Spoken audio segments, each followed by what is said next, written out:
So a few people asked me when I'm in my assigned focus history, is there any way to distinguish between my Tier 2 kids and my Tier 1 kids? And one way that I found that could help you, so when I'm assigning my Tier 2 students their assignments, like I just said, if you assign them all together in a group, this is what it will look like, which absolutely um, helps you see your Tier 2 kids all together. Even if they were working on different standards or clusters, at least you would see a couple different groups as opposed to a ton of individual assignments like this shows.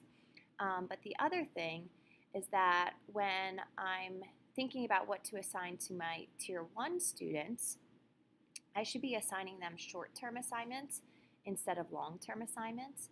So if I go ahead, and again, I'm in my whole class, not just individual kids, if I add an assignment, and this time I want to focus on my Tier 1 students, so I'm going to keep it short-term, and that's one way that it will help you distinguish between your Tier 2 and your Tier 1, because your Tier 2 will have long-term and your Tier 1 will have short-term. And I'm going to make it for 2 weeks just to give them a little extra time to finish. Because these are Tier 1 kids, I can go at grade level. I could even go above grade level if they are ready for that. So I'm going to stick with first grade, and I'm going to go with operations and algebraic thinking. And I'm going to select a cluster, which is going to be this first one, understand and apply properties of operations to add and subtract. And what it will do, it will show me where students are in this standard. So right now I have no students who are proficient in this specific cluster. I have a few students who have not started, and I have a handful of students who are in progress. You'll also see that I have long-term assignments already assigned to my Tier 2 students, so it helps me distinguish as I'm assigning new assignments who already has something assigned to them. So I'm going to give this to some of my Tier 1 students, and actually I'm going to give it to all of them because it's what we're working on right now in the regular math classroom.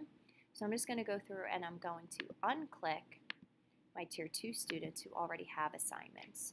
So everyone else here is a Tier 1 student, and this cluster should hopefully help them a little bit more with things that we're actually already working on in math.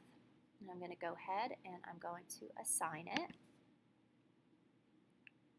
And now when I'm in my history, I can distinguish between who has short-term assignments and who has long-term assignments.